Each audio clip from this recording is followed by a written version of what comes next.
आग्नेयास्त्र भी जब्त किए गए हैं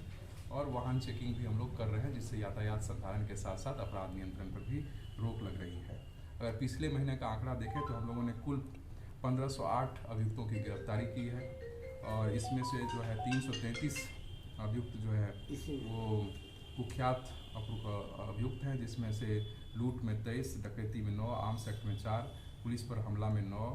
और हत्या के शीर्ष में जो है वो 12 अभियुक्तों की गिरफ्तारी की गई है। इस प्रकार पुलिस लगातार जो है अपराध नियंत्रण के साथ साथ पूर्व के कांडों में जो अभियुक्त बचे हुए उनकी गिरफ्तारी के लिए या किसी अवैध कार्य में उसकी संलिप्तता के संदर्भ में पता चलता है तो उसकी जाँच करके भी कार्रवाई की जाती है। इसी कड़ी में अवतार नगर थाना अध्यक्ष अजय कुमार और वहाँ के एक चौकीदार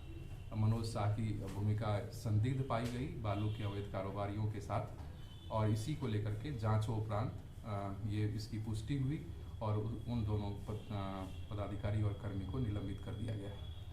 मेरे द्वारा औचक निरीक्षण भी थानों का किया जाता है और इसी क्रम में दरियापुर थाना का कल औचक निरीक्षण किया गया था। इस दौरान वहाँ पर थाना देनकी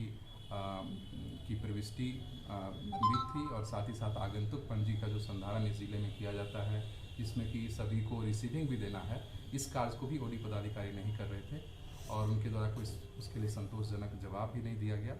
तो उन दोनों को भी निलंबित किया गया। साथ ही साथ उनसे स्पष्टीकरण की मांग की गई है विभागीय कार्रवाई के विरुद्ध। थाना अध्यक्ष दरियापुर के द्वारा अपने अधीनस्थों पर नियंत्रण नहीं रखने, साथ ही साथ रात्रि में जब उनको खोजा गया तो वो अपने थाना से बिना किसी सूचना के, बिना किसी अनुमति के अनधिकृत रूप से गायब पाए गए और अपना निजी मोबाइल भी वो ऑफ किए हुए थे और सरकारी मोबाइल थाना के किसी दूसरे कर्मी को बिना अनुमति के दे दिए थे। तो इस प्रकार से अपने कर्तव्यहीनता और अनधिकृत रूप से अनुपस्थित रहने को लेकर के और खोजने पर भी वो नहीं मिले तो उसे भी निलंबित कर दिया गया है। इस प्रकार हम लोग लगातार जो है जो भी लोगों से सूचना प्राप्त होती है, किसी के द्वारा सही जानकारी दी जाती है, उन तथ्यों की जांच करा करके और कोई भी गलत किसी कार्य में संलिप्त है तो उस पुलिस पदाधिकारी पर कार्रवाई करते हैं। पूर्व के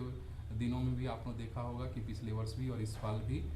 कई ऐसे मामले आए हैं, चाहे वो अवैध शराब से संबंधित हो, खनन से संबंधित हो, जिसमें कि कार्रवाइयाँ की गई है और कई में जेल भी जो है पुलिस पदाधिकारियों और कर्मियों को भेजा गया है। तो ये हमें आगे भी हम लोग चलाते रहेंगे और लोगों के साथ जुड़ करके संवेदी पुलिस सशक्त समाज की अवधारणा पर आधारित निष्पक्ष, पारदर्शी, भ्रष्टाचार मुक्त पुलिसिंग देने की प्रतिबद्धता को हम आगे भी बढ़ाते रहेंगे और एक लोगों को एक बेहतर सुविधा प्रदान करेंगे। वो समय केवल बता देना पड़ेगा। और ये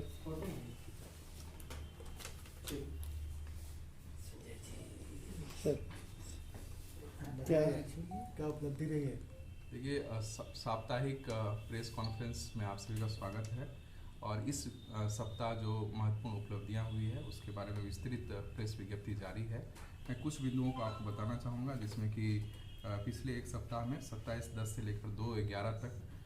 कुल गिरफ्तारी 252 है, जिसमें मुख्य शीर्ष में 62 गिरफ्तारी है और इसमें कई हत्या, लूट और डकैती जैसे संगीन अपराध में और बलात्कार के कांडों में भी गिरफ्तारियाँ की गई है। इस बीच हम लोगों का लोक आस्था का महापर्व भी शांतिपूर्ण संपन्न हुआ और सबसे सुखद बात रही कि इस बार प्रशासनिक तंत्र की मौजूदगी और उसमें सक्रिय लोगों की भागीदारी, साथ ही साथ जो समाज के लोग हैं उसमें भी मुझे लगता है कि कहीं ना कहीं जागरूकता आई है, जिसके कारण किसी भी घाट पर किसी भी व्यक्ति या बच्चे की मृत्यु जो है डूबने से नहीं हुई, डूबने की कोई घटना नहीं हुई और पूरे जिला में यह पर्व बड़े ही हर्षोल्लास के साथ और शांति के साथ मनाया गया। यह बड़े ही सुखद और अनुभूति है हम सबों के लिए और आशा करते हैं कि इसी प्रकार हम लोग आगे भी पर्व त्यौहार मनाते रहेंगे। हमारी कार्रवाई जो है मद्य निषेध, अवैध